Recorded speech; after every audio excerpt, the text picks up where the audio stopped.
A dream is the unconscious's answer to a problem posed by the conscious.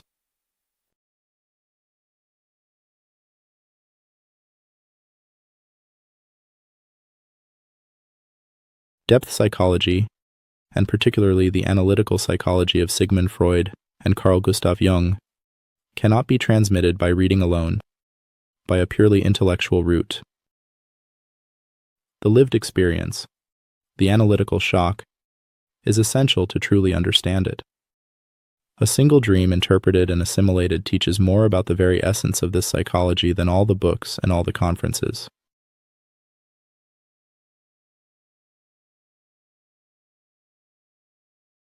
Jung's conceptions differ from those of Freud on essential points.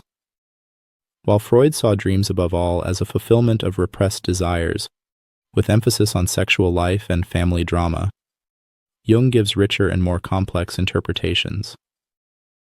His amplifications of dream motifs draw on universal symbolism.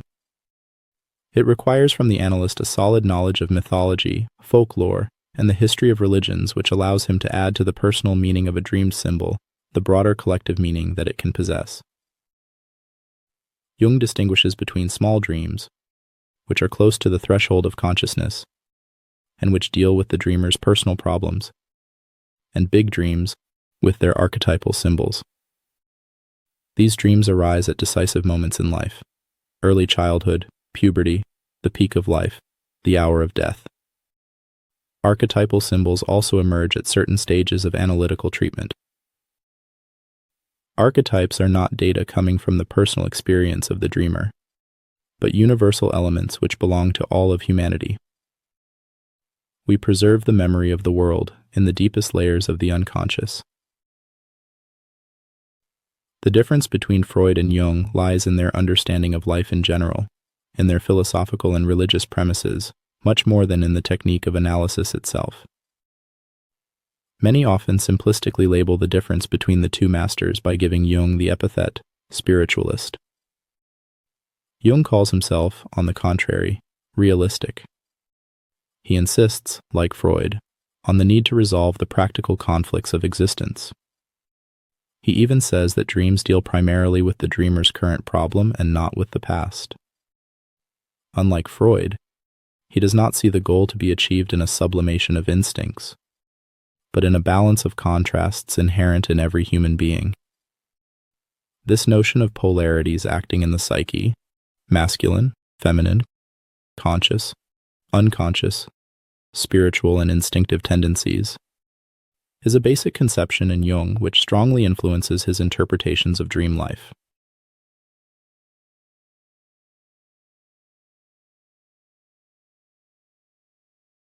It is difficult to give a precise definition of dreams. The notions of researchers, doctors, and psychologists differ on this subject, but there is rich and solid documentation regarding its phenomenology. We have observations and experiences of all kinds dating from ancient times to the present day. We know the activity of the dream, its symbolism, and its repercussions on the dreamer. Psychoanalysis has gone beyond the purely medical and therapeutic stage. It began with experiments carried out on neurotic subjects, but has broadened and now includes the psychology of healthy individuals. What are the motives that prompt a person to undergo analysis and study their dreams? In general, these are symptoms and states such as agoraphobia, anxiety, sexual impotence, frigidity, inability to take an exam, uncontrolled emotionality, inhibitions of all kinds, perversions which the subject would like to get rid of, the impossibility of supporting solitude, the emptiness left by the loss of a loved one, or simply emptiness. Finally, the desire to know oneself and evolve. If, for any of these reasons, you think you are in a place where you are ready to begin analyzing your dreams, we have put together an introductory dream journal and are offering it to you for free. You can find it at the link in the description. In analytical interviews conducted according to Jung's method, the analyst and the analyzed find themselves face to face. The analyzed is not lying down, and the analyst is not sitting behind him, as is customary in Freudian treatments. Because Jung considers analysis as a dialectical process where the conscious is as much at play as the unconscious. Jung gives fundamental importance to the activity of the conscious, which must understand and assimilate data from the unconscious. If this often difficult and painful understanding does not take place, the unconscious produces all its imagery in vain. The supreme goal of analysis is precisely to integrate the unconscious into the conscious. Or better, to integrate the self into a more extended personality, which will be formed during the evolutionary process of introspection. When the analyst and the patient first meet, after the story of their life, which generally becomes a true confession, comes the story of dreams, even from people who claimed they never dreamed. Because as soon as introspection begins, dreams arise, often abundantly. During treatment, however, there is often a temporary blockage of dream activity. When this happens, it is a good practice to return to previous dreams during these periods of drought, to find dream patterns that repeat, and to link dreams to one another. Because it is the series of dreams, and not the isolated dream that matters. It is one of Jung's major discoveries to have found the common thread in the series of dreams, sometimes hundreds of them, and to highlight the admirable activity of the unconscious. This apparently illogical, chaotic, and infantile activity is in reality intentional and often superior to the understanding of the conscious.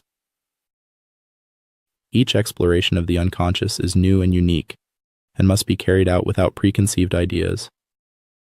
The analyst and the analyzed find themselves together in a new land that they are exploring. However, there is a path that emerges in an autonomous way, typical symbols that reappear, and a chronological order in the sequence of these symbols. Alongside these appearances of symbolic images and situations, there is an evolution of the person and a true metamorphosis of the entire being.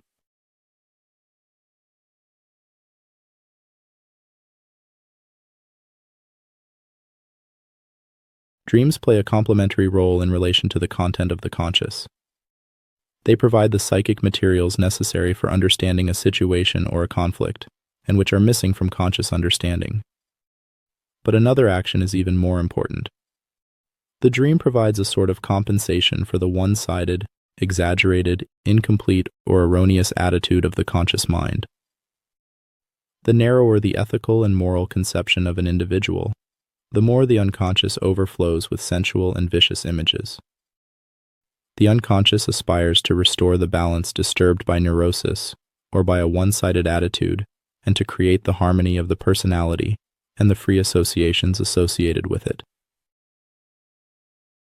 The first stage of an analytical treatment is therefore confession, purification, catharsis. During this first stage, the contents of the conscious are revealed successively. They are fed by unconscious data brought by dreams. This confession continues throughout the treatment because the subject relates at each session what he did, thought, and felt in the interval.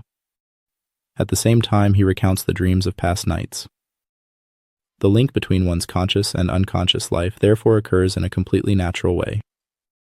To daytime, a new nocturnal life is joined, which proves to be of incredible richness, of unexpected strength, and overwhelming dynamism. This upheaval is reflected in dreams by typical images: collapse of the birthplace, cosmic catastrophe such as flood, fire, volcanic eruption. The external character, the social mask, which Jung calls the persona, collapses. A clinical example taken from Jung's practice is a Dutch woman who dreams that Queen Wilhelmina is taken to the stake and solemnly burned. It is the projection of the external character of the dreamer herself onto the queen who is destroyed by the fire, the archetypal image of knowledge. This exterior character was extremely rigid, while hiding a passionate temperament. The dream shows through the collective image of the queen the strength and importance of this persona. Very often, at the start of an analysis, the dreamer uses vehicles, car, boat, carriage, train, tram, to get started. The decision to leave the current state and seek a new path is thus represented. Another typical symbol for this stage of evolution is the crossing of a river, the passage through porches, doors, tunnels. This is the illustration of the transition from one psychological state to another. The descent into cellars, grottos, and caverns, or into the subway expresses the descent into the unconscious. Many people see themselves in shirts, without shoes, in painful and shameful situations which thus express their uncertainty at this moment of evolution. We see that the dream dramatizes in an imaginative and eventful way the feelings and thoughts of the dreamer. Often it adds elements which surprisingly surpass anything the dreamer could have conceived.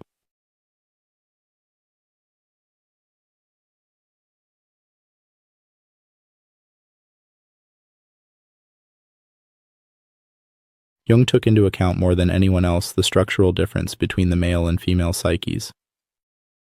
This difference is clearly shown in the evolutionary process. At the beginning, the evolution in the two sexes has a certain resemblance. The subject is overwhelmed by painful dreams, by images of his shadow. All the unpleasant experiences of life, everything that is repressed and not admitted by the conscious, is condensed in dreams in particular characters. Among men, beggars, prisoners, jailers. Among women, prostitutes or wicked chambermaids, teachers of hated schools. The shadow of the person dreaming is of the same sex as the dreamer. These appearances of the shadow continue in the aftermath of dreams sometimes for months and years, even when great archetypal symbols have arisen. Once this experience is completed, images of another order appear. At this point, the structural difference between the male and female psyches becomes evident. This is then the big problem of the image of the soul, anima, animus, of unconscious femininity in men and unconscious masculinity in women.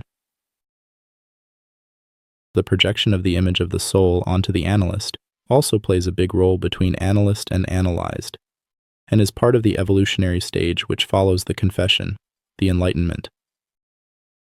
The dissolution of this affective transference on the analyst and the reintegration of the image of the soul into the psyche of the subject is one of the essential tasks of this stage.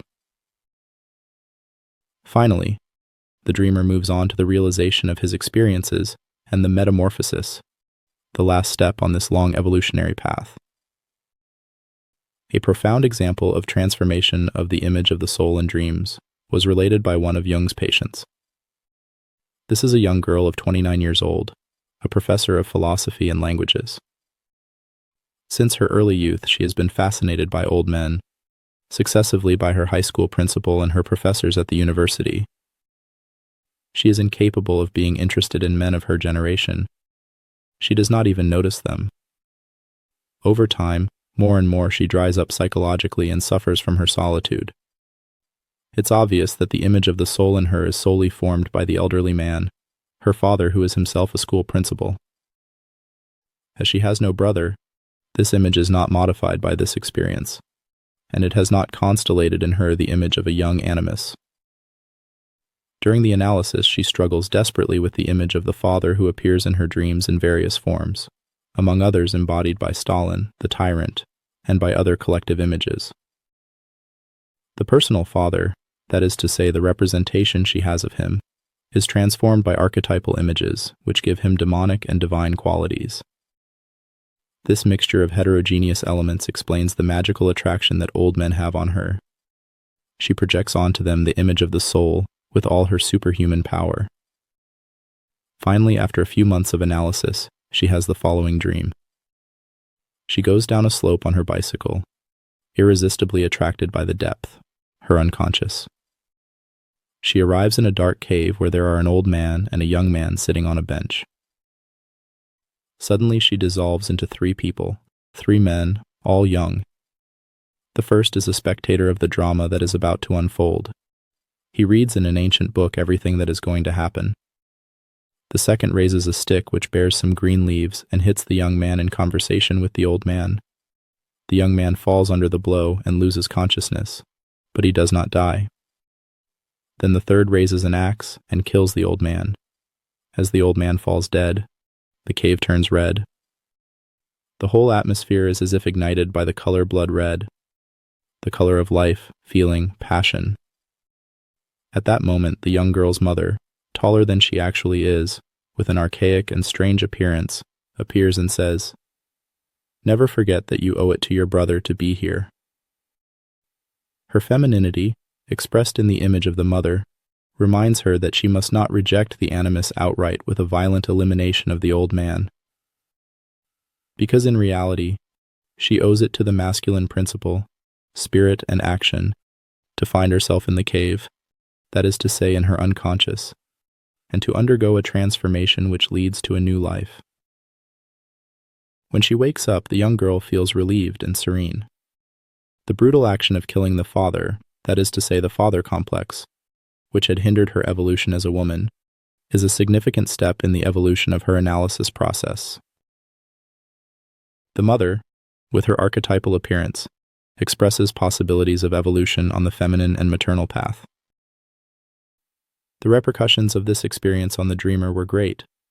She truly began a new life. When the animus in women and the anima in men are understood and transformed, at least to a certain extent, the dream symbols change again. Geometric figures appear, such as the triangle and the circle, and finally mandalas, constructions which resemble votive images widespread throughout the Orient. These archetypal figurations are often hidden beneath seemingly banal images: a round table, a clock, a fruit tart. But the dreamer feels a hitherto unknown harmony, which encourages him in his work on himself. Other symbols of this stage of transformation are the swan, the flower, the jewels, especially the pearl. Timeless situations which are true mythologisms. These symbols of the self or higher self are well-known archetypes, collective images which are repeated in myths, in the rites of religions of all times, yoga, as well as in medieval alchemy. Jung, in Psychology and Alchemy, and in his Psychology of Transference, established these relationships in a masterful way. The evolutionary process that manifests itself through dreams is itself archetypal. But we must not believe that absolute peace is established when this stage is reached. The symbols of all stages of evolution reappear from time to time, like the shadow in the image of the soul. The stages of evolution are constantly intertwined, but there is still a new rhythm in dreams and a predominance of symbols of peace and harmony. This process of evolution never ends. The main thing is to keep in touch with the unconscious and to patiently continue the analysis of your own dreams. Dreams are independent of the conscious but not inaccessible to it. Through their understanding, a new function is produced, called by Jung the transcendental function. Dreams aim at the fullness of the personality. They encourage the dreamer to reach his maximum. The scattered and often contradictory psychic elements group and regroup around a new impersonal center, the self, to which the personal self gives way. If you have made it here and are looking for the next step in bringing the theory of depth psychology into practice in your daily life, we have developed a dream analysis app which will guide you in undertaking your journey of self-discovery and evolution. You'll find the link in the description.